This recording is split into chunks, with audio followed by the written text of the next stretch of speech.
Bismillahirrahmanirrahim. Kitab Ahkamil Aqdiyah wa Syahadat, kitab menjelaskan hukum-hukum syarat menjadi hakim dan syarat menjadi saksi. Jadi tidak sembarangan seseorang boleh menjadi hakim dan tidak sembarangan seseorang boleh menjadi saksi. Di antaranya jika ingin menjadi hakim harus memenuhi 15 syarat. Kalau misalkan di dalam kitab takrib. Kalau kurang dari 15 syarat maka tidak diperbolehkan menjadi hakim.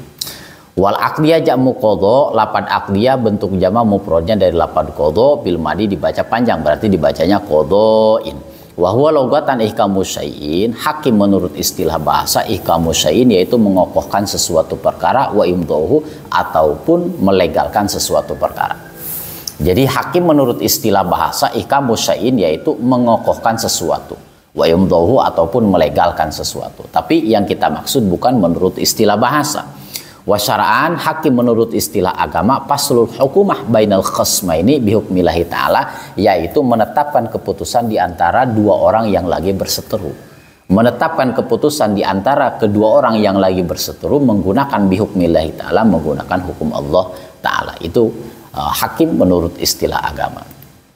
Wasyahadatu jamu syahadatin, lafaz syahadatun yaitu bentuk jama dari lafaz syahadatin, masdari syahida yaitu masdarnya dari lafaz syahida, namun makhudin minas syuhud diambil dari kata lafaz syuhud bimakna al-hudur, bermakna hudur. Jadi syahadah ataupun saksi yaitu menurut istilah bahasa yaitu bermakna hadir. Wal qadha farudhu kifayatin, menjadi hakim itu hukumnya farudhu kifayah. Fa inta ayana ala syakhsin lajimahu talabahu, tapi kalau misalkan tidak ada lagi orang lain yang mampu menjadi hakim, maka kita wajib menjadi hakim. Jadi hukum asal hakim itu menjadi hakim itu farudhu kifayah. Tapi kalau misalkan tidak ada lagi orang yang layak menjadi hakim, hanya kita misalkan, maka kita menjadi farudhu ain menjadi hakim. Wala yajuju alayhi ayyaliyal qada'u ila man istamang pilih khamsata asyara wa bi ba'di nusakhi khamsa asyrota khoslatan. Wala yajuju alayyal qadha, tidak diperbolehkan menjadi hakim, dilarang menjadi hakim ila man istakmalat bi khamsata asyara, kecuali orang tersebut sudah memenuhi 15 perkara. Jadi tidak diperbolehkan menjadi hakim kecuali orang tersebut sudah memenuhi 15 perkara. Di antaranya ahaduha al-Islam, yang pertama harus beragama Islam. Jadi syarat yang pertama yang menjadi hakim itu harus beragama Islam. Fala tasiu wilayatul kafir, maka tidak diperbolehkan orang kafir menjadi hakim. Walau kanat alal kafiri misli, walaupun orang kafir tersebut menghukumi orang kafirnya. Jadi misalkan yang bermasalah orang kafir, tetap yang menjadi hakim itu harus orang Islam. Walaupun yang mempunyai masalah, dua orang yang mempunyai masalah yang lagi berseteru itu walaupun orang kafir, tetap hakimnya harus orang Islam. Jadi syarat yang pertama yang wajib dipenuhi ketika seseorang ingin menjadi hakim itu harus beragama Islam. Kalau misalkan selain dari Islam orangnya orang kafir, maka tidak sah menjadi hakim. Qala al-Mawardi, Imam Mawardi berkomentar, wa majarot bihi adatul wula minan nasubi rajul min ahli dhimma fataklidul riyasa wa si'atati la taklidul hukmi wa qadhain. Mengenai kebiasaan wilayah, mengenai kebiasaan para pemerintah, biasanya para pemerintah tersebut mengangkat seseorang laki-laki dari ahli dhimma, ahli yang ahli tokoh. Hal itu merupakan pengangkatan sebagai tokoh, bukan sebagai hakim. Misalkan ya, kebiasaan pemerintah itu mengangkat seseorang laki-laki yang ahli dhimmah itu bukan mengangkat hakim, tapi hanya sekedar mengangkat sebagai tokoh, hanya sebagai panutan, bukan hakim, bukan qadhi. Wala yalzamu ahlu dhimmah al-hukmu biltizami bal biltizamihim, maka bagi penduduk ahli dhimmah tersebut tidak harus menuruti hukum yang ditetapkan tokoh tersebut. Bal biltizamihi, akan tetapi bisa menjadi dan kesanggupannya ahli dhimmah tersebut. Jadi kebiasaan ahli pemerintah tersebut mengangkat satu orang laki-laki dari ahli dhimmah itu hanya sebagai menjadi panutan, tokoh panutan, bukan menjadi hakim, bukan menjadi qadhi. Nah, di antaranya syarat pertama yang harus menjadi hakim yaitu harus beragama Islam. Wasani wasalis, syarat yang kedua dan syarat yang ketiga diperbolehkan yang menjadi hakim yaitu al-bulugh wal aqlu, harus balik dan berakal. Itulah syarat, sudah jelas lah. Jadi syarat menjadi hakim yaitu harus balik dan harus berakal. Pala wilayah tali sobin wa majnunin atbaqa junuhu aula, maka tidak sah seseorang diangkat menjadi hakim li sobin bagi anak kecil. Anak kecil menjadi hakim dilarang, tidak diperbolehkan. Wa majnunin, apalagi orang gila diangkat menjadi hakim, tidak diperbolehkan. Entah itu orang gilanya atbaqa junuhu aula, gilanya terus menerus, aula, ataupun misalkan gilanya itu terputus-putus. Jadi tidak diperbolehkan hakim membentuk hakim dari anak kecil ataupun membentuk hakim dari orang gila, entah gilanya terputus-putus ataupun gilanya terus-menerus, maka tidak sah hakim dari orang gila. Udah jelas tuh. Syarat yang keempat warabiul al-huriyah. Syarat yang keempat yang diperbolehkan menjadi hakim yaitu sifat merdeka. Fala tasiu wilayatu roqi kuluhu au ba'duhu, maka tidak sah seseorang diangkat menjadi hakim, itu hakimnya hakim kin, abidnya abid kin, abid yang murni, au ba'duhu, ataupun abidnya setengah merdeka, setengah abid, yaitu abidnya abid mubaan. Wal khamis adzukuratu fala tasu wilayatu mra'atin wala khunsa hala jahli. Syarat yang kelima diperbolehkan yang menjadi hakim yaitu az-zukurah, yaitu harus laki-laki, yaitu harus yang bersifat laki-laki. Palatasi wilayah imro'ah, maka tidak sah hakim dibentuk hakim dari wanita. Wanita dijadikan hakim, maka tidak sah. Jadi yang menjadi hakim itu harus laki-laki, tidak boleh perempuan. Wala khunsa, bahkan tidak diperbolehkan khunsa. Khunsa itu yaitu seseorang yang dilahirkan mempunyai dua kelamin. Ketika lahir, pas lahir mempunyai dua kelamin, kelamin laki-laki dan kelamin perempuan, itu namanya khunsa. Maka khunsa tidak diperbolehkan dijadikan hakim. Halal jahli ketika masih belum jelas statusnya, misalkan sudah besar, orang tersebut khunsa tapi belum diketahui entah perempuan ataupun laki-laki yang jelasnya, maka tidak diperbolehkan menjadi hakim. Walau walal khunsa halal jahli fahakama sumabana zakaron lam yanfud hukmuhu fil madhab. Jika si khunsa tersebut, yang seseorang yang mempunyai dua kelamin tapi masih samar entah perempuan ataupun laki-laki, condongnya entah ke perempuan ataupun laki-laki, terus si khunsa tersebut pahakama menghukumi dua orang yang lagi berseteru, sumabana zakaron, kemudian memang jelas nyata si hakim tersebut laki-laki, khunsa tapi sudah jelas menjadi laki-laki, lamyan pun hukmu fil madhab, menurut madhab tidak sah hukumnya, tidak sah menjatuhkan hukumnya. Jadi bagi khunsa yang masih majhul, bagi orang yang mempunyai dua kelamin tapi masih disamarkan entah laki-laki ataupun perempuan, ketika diangkat menjadi hakim pas memutuskan ternyata ia jelas menjadi laki-laki, maka menurut madhab tidak sah menghukumi dua orang yang lagi berseteru. Wasadis adalah syarat yang keenam yang menjadi hakim yaitu adalah yang bersifat adil. Namun wasayati bayan wa fi pasal syahadat, insyaallah akan dijelaskan di dalam pasal syahadat. Jadi syarat yang keenam, syarat menjadi hakim yaitu harus adil.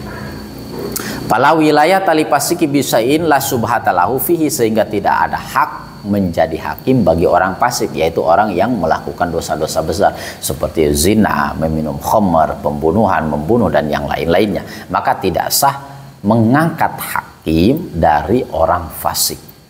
Wasabiu marifatu ahkamil kitab wa sunnati ala tariqil ijtihad. Syarat yang ketujuh yaitu mengetahui hukum-hukum Al-Qur'an, mengetahui hukum-hukum hadis ala tariqil ijtihad, menggunakan jalan metodenya metode ijtihad. Jadi harus memang betul-betul pintar yang menjadi orang hakim. Jadi benar-benar mengetahui ilmu fikih, mengetahui ilmu usul. Jadi benar-benar ma'rifatu ahkamil kitab wa sunnah, mengetahui ilmu hukum-hukum Al-Quran, mengetahui ilmu hukum-hukum hadis.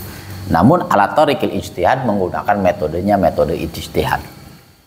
Wala yustaratu hifdzu ayatil ahkam, namun tidak disyaratkan harus menghafal ayat-ayat Al-Quran. Wala ahadisa, dan tidak disyaratkan harus menghafal harus hafal hadis, tidak disyaratkan. al-muta'alaqati biha, yang berhubungan dengan permasalahan tersebut, an dhahril qalbi, yaitu hafal dari dhahril qalbi. Jadi tidak disyaratkan harus benar-benar hafal, harus benar-benar hafal ayat-ayat Al-Qur'annya, harus benar-benar hafal hadis-hadisnya yang berhubungan dengan hukum tersebut. Yang penting orang tersebut mengetahui hukum dalam Al-Qur'an dan hadis dengan metode ijtihad.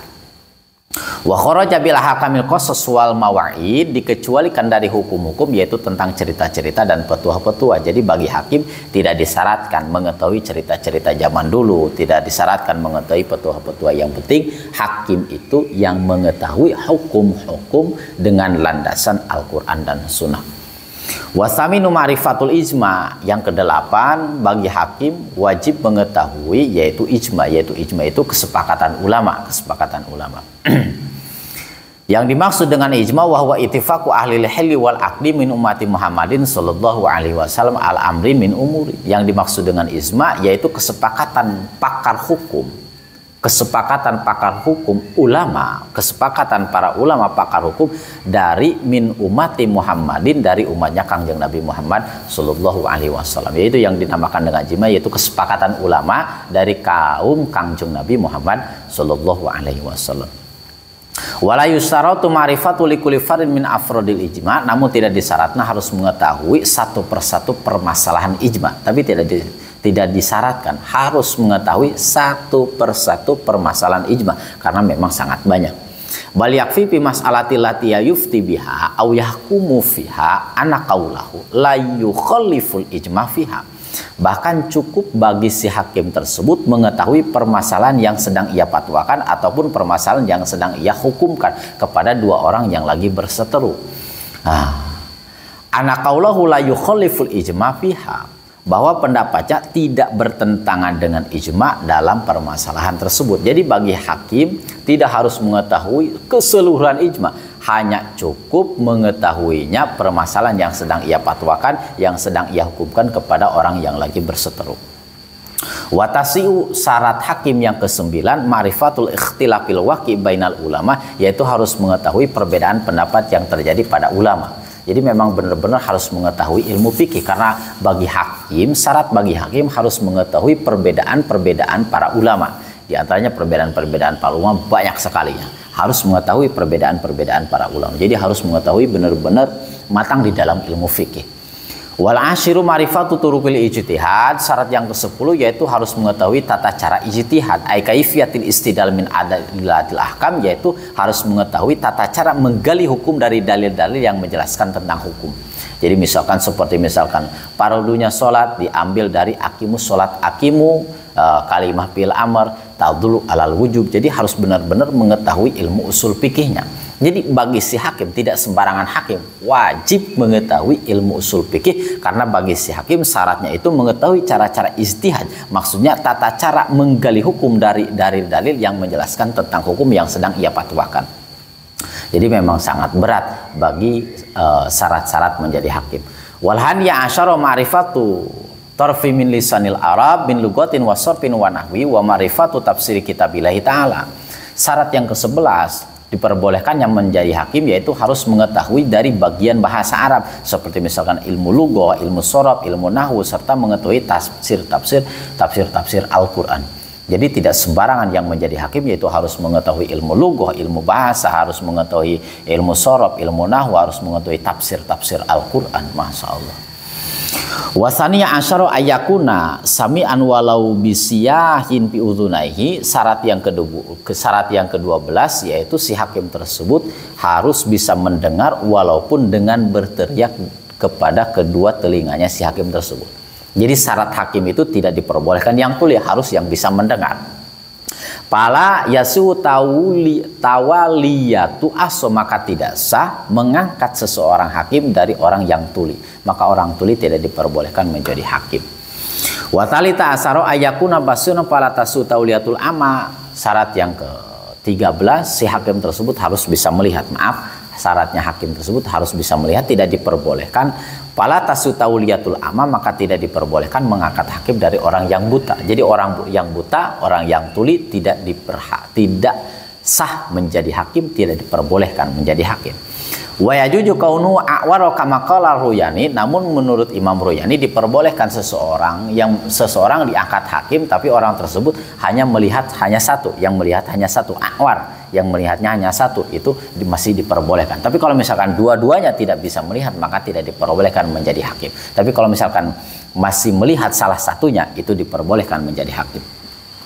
Warabi'a asyara ayakuna katiban. Syarat yang ke-14 yaitu hakim tersebut harus bisa menulis. Hakim harus bisa menulis. Wa ma dzakarul musannif ministirati kaunil qadhi katiban wajhul marju wala su khilafuhu. Namun pendapat yang diutarakan oleh musannif yaitu syarat menjadi hakim harus bisa menulis, itu katiban wajhul marju, pendapat yang lemah.